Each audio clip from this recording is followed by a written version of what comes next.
dividen penting atau enggak, menurut saya lebih ke arah. Tapi yang bikin sakit hati, perusahaan tuh bisa membagi dividen. Tapi nggak dikasih Tapi nggak sampai ke kita gitu loh. Iya, betul. Tikernya apa nih?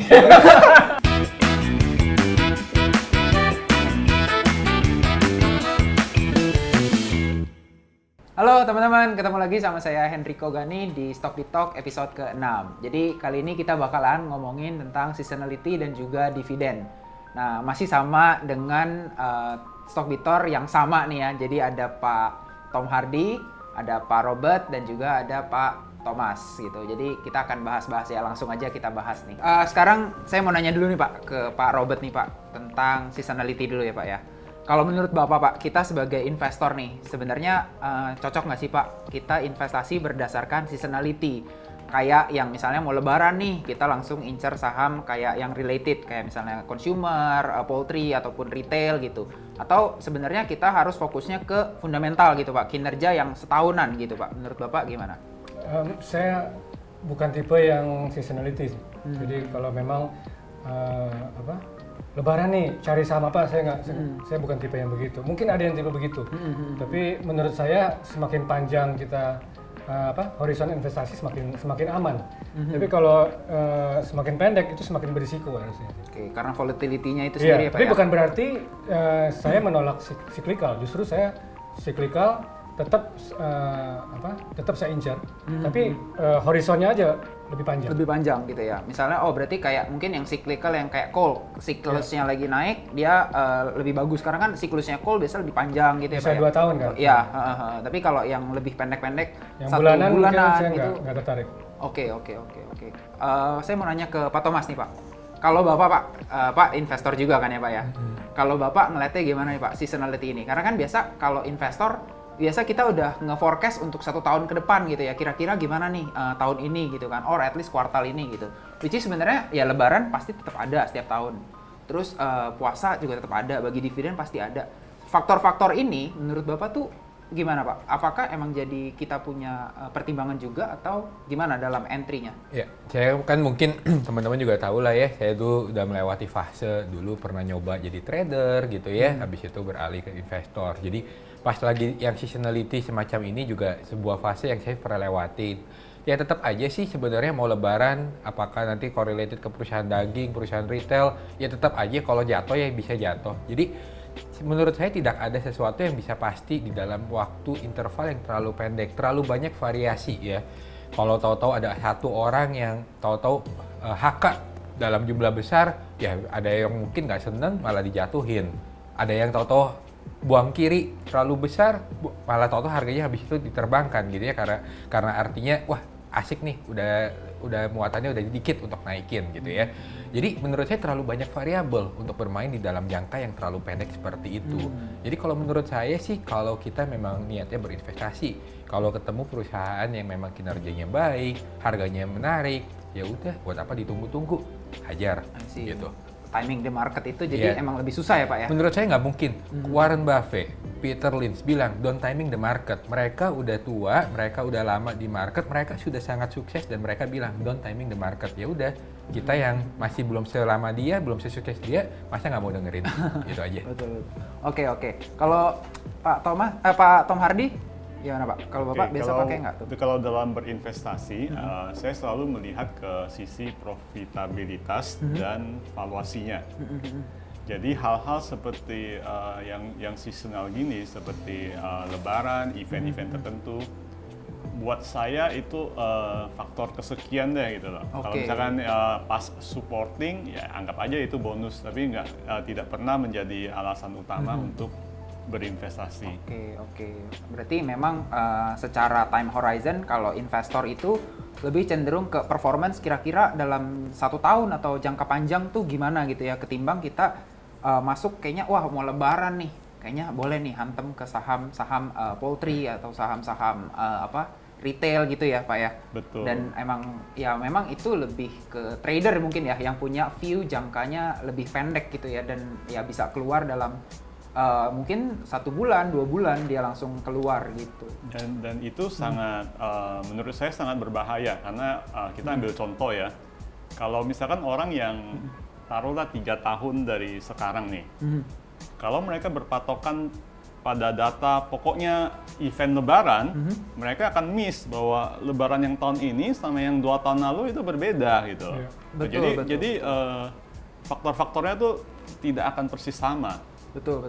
Memang akan ada selalu Lebaran, akan ada selalu bagi dividen, tapi nggak tahu nih ya, Iya. kira-kira tahun lalu gimana, 2 tahun lalu gimana, tahun Story-nya ini gimana, story-nya beda ya. Iya, betul. Oke, betul sih. Itu bisa jadi pertimbangan juga nih, acuan juga buat teman-teman buat memperdalam analisanya juga. Jadi nggak cuma ngeliat, wah Lebaran nih, langsung hajar saham ini. Tapi dianalisa lagi lebih dalam, kira-kira gimana Lebaran tahun ini, performance-nya gimana, tahun lalu gimana, dan itu ya bisa memberikan gambaran yang lebih besar lah, kira-kira gimana sih kita menyambut Lebaran tahun ini gitu. Oke, itu tadi menarik banget nih ya, kita udah bahas nih dari episode sebelumnya, kita udah bahas tentang Lebaran gitu ya, kita juga udah bahas nih seasonality-nya nih, kira-kira apa sih yang harus dianalisa lebih dalam dan gimana kita harus bersikap tentang seasonality sebagai seorang investor gitu. Selanjutnya kita mau bahas tentang dividen. Mungkin kalau saya mau tanya dulu nih satu-satu nih. Kalau menurut Pak Thomas, Pak, dividen itu penting nggak, Pak? Oke, sekarang mungkin sebelum saya mengarah ke arah dividen penting atau enggak, perusahaan kan mendapatkan laba ya Pak Riko ya. Kalau perusahaan mendapatkan laba, maka laba itu bisa digunakan untuk beberapa hal. Yang pertama, misalkan perusahaan itu punya utang, ya udah dipakai untuk bayarin hutang, biar nanti beban bunga berkurang, labanya meningkat. Bisa juga untuk misalkan buyback gitu ya. Bisa juga untuk ekspansi. Betul. Dan bisa juga kalau misalkan 3 hal ini tidak dilakukan, maka opsi yang terakhir bisa dilakukan adalah membagikan sebagai dividen. Betul. Nah, jadi apakah patokan dalam berinvestasi hanya berinvestasi pada perusahaan-perusahaan yang membagi dividen? Menurut saya tidak juga. Karena sometimes perusahaan-perusahaan yang memang lagi ekspansinya bagus, mungkin mereka akan membagi dividennya dalam jumlah yang kecil atau bahkan tidak mau bagi dividen. Karena ya saya lagi momentumnya lagi bagus. Betul. Dan saya butuh belanja modal yang besar. Maka ya udah, saya istilahnya lebih baik menggunakan itu untuk ekspansi, ningkatin kinerja bisnis saya, akumulasi ya nanti kalau uangnya udah banyak ya udah yuk kita bagi-bagi dividen. Nah, cuman ya itu kan tergantung holding period orang gitu ya. Kalau kita berinvestasi jangka panjang ya saya rasa nggak masalah, tapi kalau kamu cuma berinvestasi dalam jangka pendek, pokoknya saya mau istilahnya dapat dividen enak ya, akhirnya muncul orang-orang yang saya kalau ini dividennya kecil, kecewa segala macam ya. Itu mungkin karena mereka cuma melihatnya di dalam jangka pendek. Jadi dividen penting atau enggak, menurut saya lebih ke arah bagaimana perusahaan itu menggunakan labanya. Apakah clear atau enggak, apakah pintar atau enggak mereka menggunakan laba. Oke, Gitu. ya berarti memang butuh kebijakan kita juga sebagai Betul. seorang investor ya buat Ya. melihat sebenarnya labanya tuh lebih cocok dijadiin apa nih? Dijadiin Betul. dividen, ekspansi atau mengurangi utang Utang. gitu-gitu ya, Pak. Betul. Oke, ini menarik nih. Kalau Pak Tom Hardy gimana, Pak? Menurut Bapak dividen penting nggak? Sangat penting karena dividen ini selain kita melihat dari sisi perusahaan, kalau saya melihatnya dari bagaimana kita meracik portofolio kita. Karena seperti kita tahu, instrumen di pasar saham itu kan sangat volatile, yang kadang-kadang prediksi kita juga bisa meleset tentang growth-nya. Tapi kalau historical dividend itu biasa stabil. Oke. Perusahaan yang membayar dividen untuk jangka waktu misalnya katakanlah 10 tahun, biasa tidak beda-beda jauh dari sana. Oke, ini payout ratio ya Pak ya Betul, berarti ya? betul. Oke, Nah, oke. Dan saya juga pernah nulis di Stockbit tentang bahaya stagflasi. Oke. Oke. Nah, di era stagflasi itu tingkat resiko di pasar saham itu akan lebih tinggi lagi.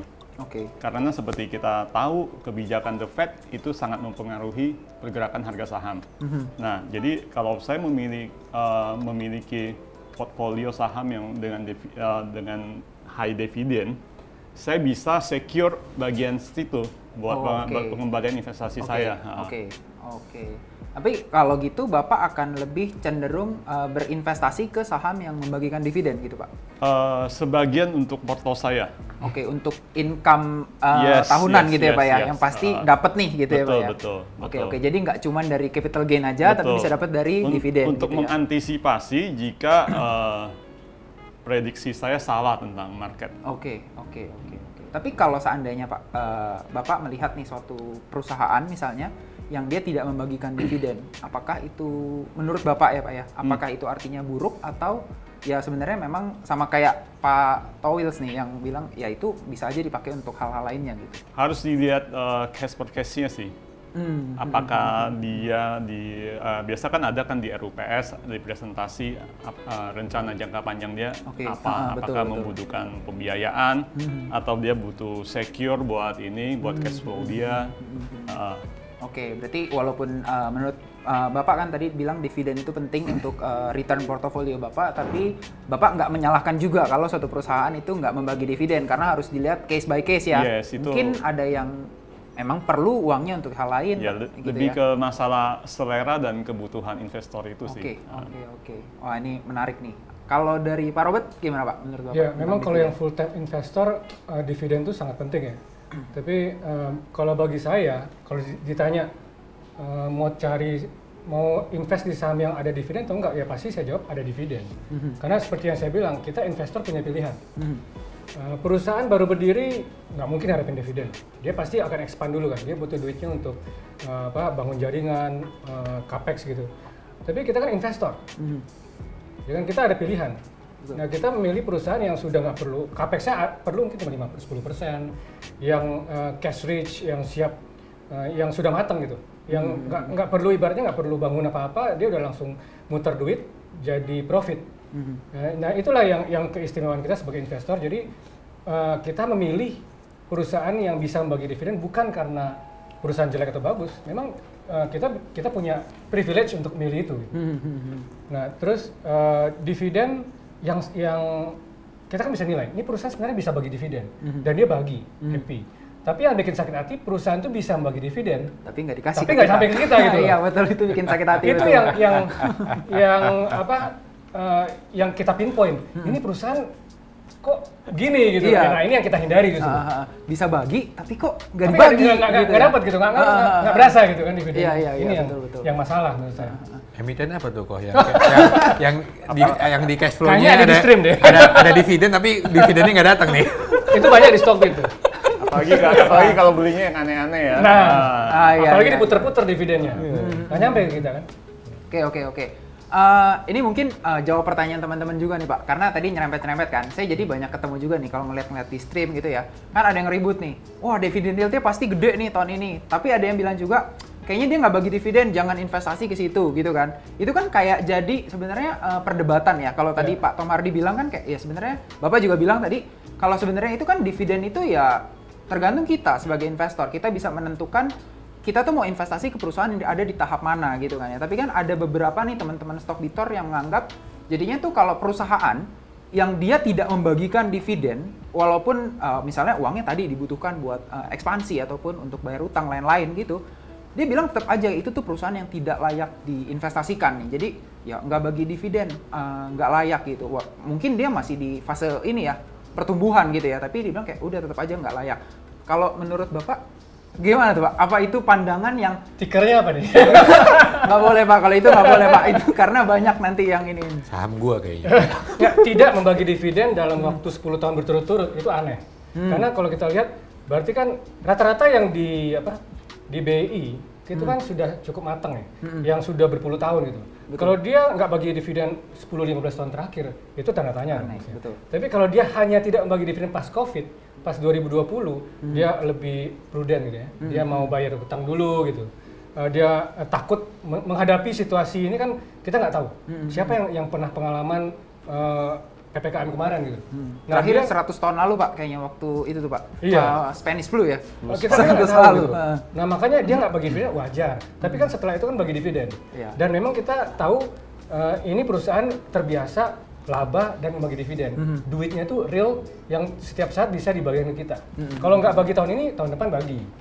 Ya kan? Ya. Dan kita kan nggak hidup untuk tahun ini aja gitu. Betul.